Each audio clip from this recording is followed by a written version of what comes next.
ഒരു നാടൊന്നാകെ അതിൻ്റെ പ്രിയപ്പെട്ട കുഞ്ഞുങ്ങൾക്ക് യാത്രാമൊഴി നൽകുന്ന സങ്കട കാഴ്ചകൾ നമ്മൾ രാവിലെ മുതലേ കാണുകയാണ്. ഇവരുടെ വീടുകളിൽ നിന്നൊക്കെ കണ്ട ദൃശ്യങ്ങൾ നമുക്ക് അത് ഓർത്തെടുക്കാൻ പോലും കഴിയാത്തവണ്ണം വേദന നിറഞ്ഞ ദൃശ്യങ്ങളായിരുന്നു. ഇതായിപ്പോൾ കരിമ്പനക്കൽ ഹാളിൽ 4 കുഞ്ഞുങ്ങളുടെ മൃതദേഹം അവിടെ പൊതുദർശനത്തിന് വെച്ചിരിക്കുകയാണ്. അങ്ങോട്ടേക്ക് നാടൊന്നാകെ എന്ന് പറഞ്ഞാൽ ഈ കരിമ്പനക്കൽ ഹാളിനെ ചുറ്റി 100 കണക്കിന് നാട്ടുകാരടക്കം അങ്ങോട്ടേക്ക് കുട്ടികളെ ഒരു നോക്ക് കാണാൻ അങ്ങോട്ടേക്ക് എത്തുന്നുണ്ട്. ഇത് പറഞ്ഞറിയിക്കാൻ കഴിയാത്ത വേദനയാണ് എന്ന് ഈ ദൃശ്യങ്ങൾ കാണുന്ന പ്രേക്ഷകർക്കൊക്കെ മനസ്സിലാവുന്നുണ്ട്. ഒരുമിച്ച് സ്കൂളിലേക്ക് പോകുന്ന കുട്ടികളാണ്, ഒരുമിച്ച് സ്കൂളിൽ നിന്ന് മടങ്ങി വരുന്ന കുട്ടികളാണ്. 5 പേരുടെ ഒരു സംഘമാണ്. അതിൽ റെജിന നേരത്തെ നമ്മളോട് സംസാരിച്ചിരുന്നു. അതുകൊണ്ട് ഈ ഇർഫാനയുടെ അമ്മ ഇർഫാനെ ഡെൻ്റൽ ഡോക്ടറെ കാണിക്കാൻ വേണ്ടി വന്ന് കാത്തു നിൽക്കുകയാണ്. ആ കുട്ടിയുടെ അമ്മയുടെ മുന്നിൽ വെച്ചാണ് ഈ അപകടമുണ്ടാവുന്നതും സ്വന്തം മകൾ അപകടത്തിൽപ്പെടുന്നതൊക്കെ ഒരമ്മ നേർക്കുനേർ കാണേണ്ടി വരിക എന്ന് പറയുന്ന ദുർവിധി. അത് വല്ലാത്തൊരു വേദന നിറഞ്ഞ വിധിയാണ് എന്നേ പറയാനുള്ളൂ. ഇപ്പോൾ ഇവിടെ ഈ കരിമ്പനക്കൽ ഹാളിൽ പൊതുദർശനത്തിൽ വെക്കുമ്പോൾ അവിടെ നാടൊന്നാകെ അങ്ങോട്ടേക്ക് എത്തുന്നുവെന്ന് എന്ന് പറയാം. അല്പസമയത്തിനകം ജില്ലയിലെ 2 മന്ത്രിമാരടക്കം അങ്ങോട്ടേക്ക് എത്താൻ പോകുന്നു.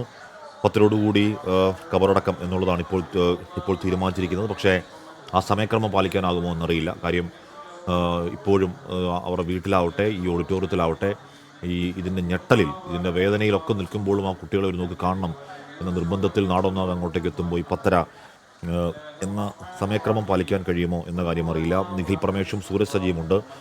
സൂരജിലേക്കൊന്ന് പോകുന്നു. സൂരജ്, ഇപ്പോഴും അണമുറിയാതെ ആ 4 കുഞ്ഞുങ്ങൾക്ക് അന്തിമോപചാരം അർപ്പിക്കാൻ എത്തുകയല്ലേ ഓഡിറ്റോറിയത്തിലേക്ക്?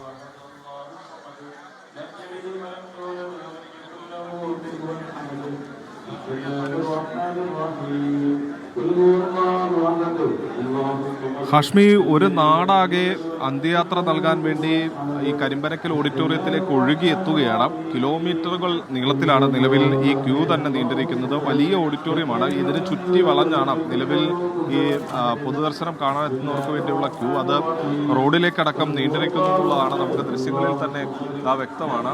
ദൃശ്യങ്ങളിലേക്ക് പോയാൽ ഇപ്പോൾ കാണുന്നത് ആയിഷയുടെ മാതാവാണ്. ആയിഷയുടെ മാതാവും സഹോദരിമാരും ഒക്കെയാണ് ആ നിൽക്കുന്നത്. ഇന്നലെ ഇതേ സമയം ആയിഷയെ വീട്ടിൽ നിന്ന് യാത്രയാക്കിയ അമ്മയാണ്. ആ അമ്മ ഇന്ന് അവൾക്ക് അന്ത്യയാത്ര ചൊല്ലേണ്ടി വരുന്നു അമ്മയ്ക്ക് എന്നുള്ളത് ഏറെ ദൗർഭാഗ്യകരമായ നിമിഷം എന്നല്ലാതെ നമുക്ക് മറ്റൊന്നും പറയാൻ അതിന് വാക്കുകൾ പോലും ഇല്ലാത്ത സാഹചര്യമാണ് കാശ്മീർ ഉള്ളത്. ഈ ആയിഷയുടെ വീട്ടിൽ നിന്ന് വേണ്ട, റിതയുടെ വീട്ടിലാണെങ്കിൽ പോലും നിതയുടെ വീട്ടിലാണെങ്കിൽ പോലും ഇന്ന് നമ്മൾ കണ്ടത് ഈ സഹപാഠികളടക്കം അങ്ങോട്ടേക്ക് എത്തിയിട്ട് അവർക്ക് പോലും ഈ കാഴ്ചയൊന്നും കാണാൻ കഴിയുന്നില്ല. കാരണം ഇവരെല്ലാവരും ആയിഷ ആയിഷ എന്നൊക്കെ വിളിച്ച് കരയുന്നത് നമ്മൾ കേട്ടു. ഒരു വേള അവരുടെ വിളി ആയിഷ കേട്ടെങ്കിലോ എന്ന പോലെയാണ് അവരെല്ലാവരും വിളിച്ചത്. സഹപാഠികളൊക്കെ ഇപ്പോൾ എത്തുന്നുണ്ട്. സഹപാഠികളൊക്കെ എത്തിയതാ അവർ ഓരോരുത്തരെ മാറി മാറി വിളിച്ചു നോക്കുകയാണ്. ഓരോരുത്തരെ മാറി വിളിച്ചു നോക്കുകയാണ് എഴുന്നേൽക്കുമോ എന്നറിയാൻ വേണ്ടി. ഈ 7 പേരുടെ ഒരു സംഘമായിരുന്നു. ആ സംഘം അവർ ഒന്നിച്ചാണ് സ്കൂളിലേക്ക് നടന്നു പോയിക്കൊണ്ടിരുന്നത്. ഈ കരിമ്പയിലെ ഇടവഴിയിലൂടെ അവർ ഒന്നിച്ച് നടന്നു പോകും. അവർ ഒന്നിച്ച് തിരിച്ചു വരും. കളിച്ചിരികൾ, തമാശ, മിഠായി വാങ്ങി പങ്കുവെച്ച് കഴിക്കും. അങ്ങനെ ഇന്നലെ മിഠായി വാങ്ങുന്നതിനെ ചൊല്ലി ഉണ്ടായ ഒരു ചെറിയ സൗന്ദര്യ പിണക്കം, അതിൽ 2 സഹപാഠികൾ സൗന്ദര്യ പിണക്കത്തിന്റെ ഭാഗമായി വഴക്കിട്ട് അവർ മാറി സഞ്ചരിക്കുന്നു. ബാക്കി 5 പേർ ഒന്നിച്ച് യാത്ര ചെയ്യുന്നതിനിടയിലാണ് അവരുടെ ജീവിതത്തിലേക്ക് ആ ലോറി, അവരുടെ ജീവൻ കവർന്നുകൊണ്ട് ആ സിമന്റ് കയറ്റി വന്ന ലോറി ഇവർക്കരികിലേക്ക് പാഞ്ഞു കയറുന്നത്. ഇതൊന്നും അറിയാതെ ആയിഷയുടെ ഉപ്പ രക്ഷാപ്രവർത്തനത്തിനെത്തുന്നു. രക്ഷാപ്രവർത്തനത്തിന്റെ ഒടുവിൽ ആ ലോറിക്കടിയിൽ നിന്ന് അപകടത്തിൽ പറ്റിയവരെ പുറത്തെടുക്കുമ്പോഴാണ് അറിയുന്നത് അത് സ്വന്തം മകൾ ആയിഷയാണെന്ന യാഥാർത്ഥ്യം ആ ഉപ്പ തിരിച്ചറിയുന്നത്. ഒരു ഞെട്ടലോടുകൂടി തൻ്റെ മകളുടെ ജീവൻ നഷ്ടമായി എന്ന വിവരം ആ ഉപ്പ തിരിച്ചറിയുകയാണ്. പിന്നീട് അങ്ങോട്ട് ഒരു നാടിന് താങ്ങാൻ കഴിയുന്ന ഒന്നുമല്ല ഇന്നലെ മുതൽ അരങ്ങേറിയ സംഭവങ്ങൾ. ഏറെ പ്രിയപ്പെട്ട 4 പേരുടെ ജീവൻ തന്നെ ആ അപകടം കവർന്നു എന്നുള്ളതാണ്. അത് താങ്ങാൻ കഴിയാതെ ഒരു നാടാകെ തേങ്ങുന്ന ഉള്ളുലയുന്ന കാഴ്ചകളാണ് ഇവിടെ നിൽക്കുമ്പോൾ നമുക്ക് കാണാൻ കഴിയുന്നത്. ആ സ്കൂളിലെ സഹപാഠികളടക്കം ഇങ്ങോട്ടേക്ക് എത്തിയതാണ്. അവർക്കൊന്നും കാണാൻ കഴിയുന്നില്ല. അവർ മാറി 4 പേരെയും 4 സഹപാഠികളെയും വിളിച്ചു നോക്കുന്നുണ്ട്. ഒരേ ഒരു തവണ തങ്ങളുടെ വിളി അവരിൽ ആരെങ്കിലും കേട്ടാലോ എന്ന ഭാവത്തോടു കൂടി അവർ മാറി സങ്കടത്തോടെ ഉറക്കെ പേര് വിളിച്ചു നോക്കുകയാണ്. ഒരേ ഒരു തവണ ഇത് യാഥാർത്ഥ്യമാകാതെ അവർ തങ്ങളുടെ വിളി കേട്ടെങ്കിലോ എന്നുള്ളതാണ് ആ കുരുന്നു മനസ്സുകൾ അറിയാതെ ആഗ്രഹിച്ചു പോകുന്നത് അത് മാത്രമാണ്. ഇവിടെ നിൽക്കുമ്പോൾ നമ്മളും ആഗ്രഹിക്കുന്നത് അത് തന്നെയാണ്. ഈ കാണുന്ന ഒന്നും യാഥാർത്ഥ്യമാകരുതേ, ഇതൊന്നും യാഥാർത്ഥ്യമാകരുതേ എന്ന് തോന്നിപ്പോകുന്ന ഒരു നിമിഷത്തിലൂടെയാണ് കാശ്മീർ നമ്മളെല്ലാവരും കടന്നു പോകുന്നത്. അത്രമാത്രം വൈകാരികമായ നിമിഷം. അധ്യാപകർക്ക് പോലും തങ്ങളുടെ പ്രിയപ്പെട്ട കുട്ടികളുടെ ചേതനയേറ്റ ശരീരം കണ്ടു നിൽക്കാൻ കഴിയുന്നില്ല. സഹപാഠികൾ അവരെ വിളിച്ചുണർത്താൻ ശ്രമിക്കുന്നു. രക്ഷിതാക്കളാകട്ടെ ഇന്നലെ സ്കൂളിലേക്ക് ഇതേ സമയം ഈ വസ്ത്രങ്ങളെല്ലാം തേച്ചു കൊടുത്ത് ഇവരെ സന്തോഷത്തോടു കൂടി മുടികെട്ടി സ്കൂളിലേക്ക് അയച്ച രക്ഷിതാക്കളാണ്. അവർക്ക് മുന്നിലാണ് ഇന്നതാ വെള്ള പുതച്ച് കിടക്കുന്നത്. ആയിഷയെ സംബന്ധിച്ച് കലോത്സവ വേദികളിൽ പളവള മിന്നുന്ന വസ്ത്രം ധരിച്ച് മണവാട്ടിയായി എത്തിയ ആയിഷ, ഈ കളറുള്ള വസ്ത്രങ്ങൾ ധരിച്ചെത്തിയ ആയിഷ, ആ ആയിഷയാണ് വെള്ള പുതച്ചിങ്ങനെ ചേതനയേറ്റ് കിടക്കുന്നത്. കുടുംബാംഗങ്ങളെ സംബന്ധിച്ച് ഒരിക്കലും കാണാൻ കഴിയാത്ത, അവർ കാണാൻ ആഗ്രഹിക്കാത്ത കാഴ്ച. സഹപാഠികളെ സംബന്ധിച്ച് അവരുടെ വിളി കേട്ടാൽ വിളിപ്പുറത്തുണ്ടായിരുന്ന സഹപാഠികൾ, ആ കൂട്ടുകാരെയാണ്, ചങ്ങാതിമാരെയാണ് അവർക്ക് നഷ്ടമായിരിക്കുന്നത്. അങ്ങനെ ഏറെ വൈകാരികമായ നിമിഷത്തിലൂടെ ഒരു നാടാകെ കണ്ണീരണിയുന്ന കാഴ്ചയാണ് ഈ കരിമ്പനക്കൽ ഓഡിറ്റോറിയത്തിലുള്ളത്. കാശ്മീർ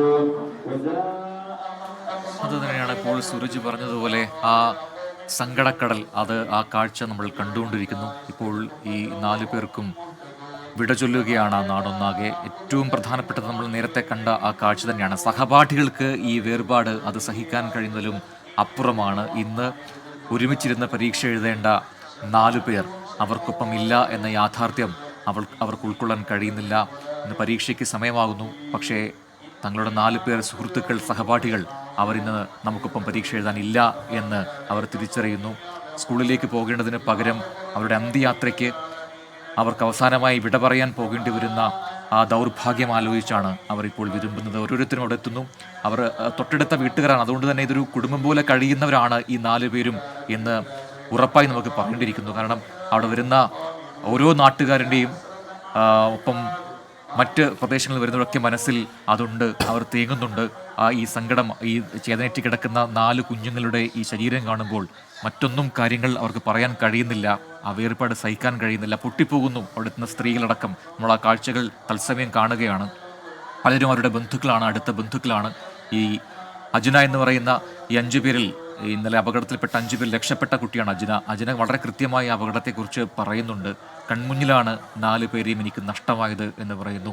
ഞാനൊരു കുഴിയിലേക്ക് വീണതുകൊണ്ട് മാത്രമാണ് എനിക്ക് രക്ഷപ്പെടാൻ കഴിഞ്ഞത്, പക്ഷേ 4 പേർക്കും ചാടി മാറാൻ കഴിഞ്ഞില്ല. അങ്ങനെയാണ് വിധി അവരെ തട്ടിയെടുത്തതെന്ന് പറയുന്നു. ആ ആഘാതം അത് എനിക്ക് ഉൾക്കൊള്ളാൻ കഴിയുന്നില്ല എന്ന് പറഞ്ഞാണ് അജ്ന വിതുമ്പുന്നത്. ഇന്ന് പരീക്ഷയ്ക്ക് വരുമ്പോൾ ചെയ്യേണ്ട കാര്യങ്ങളെക്കുറിച്ചൊക്കെ സംസാരിച്ച് ഐസൊക്കെ വാങ്ങി അത് നുണഞ്ഞുകൊണ്ട് വീട്ടിലേക്ക് മടങ്ങുകയായിരുന്നു നമ്മൾ 5 പേരും എന്ന് പറയുന്നു അജ്ന. അങ്ങനെ ഇന്നലെ ഒരു കറുത്ത ദിനമാണ് ആ നാടിന്. ഇന്നും അതുപോലെ ദുഃഖം തളംകെട്ടി നിൽക്കുന്ന ഒരു സാഹചര്യത്തിലാണ് ഇപ്പോൾ അന്ത്യയാത്ര നൽകാൻ ഇപ്പോൾ ആ നാടൊന്നാകെ ഈ 4 പേർക്കരികിലേക്ക് എത്തിക്കൊണ്ടിരിക്കുന്നത്. പാലക്കാട് കോഴിക്കോട് ദേശീയപാതയിലാണ് ഈ പറയുന്ന കരിമ്പ പനയമ്പാടം വളവെന്ന് പറയുന്ന ഒട്ടേറെ അപകട മരണങ്ങൾ നടന്ന ഒരു വളവ് കൂടിയാണ് കേട്ടോ. അപ്പോൾ ഇനിയും ഇത്തരത്തിലുള്ള എത്ര വേദനകൾ, എത്ര മരണങ്ങൾ കാണണം?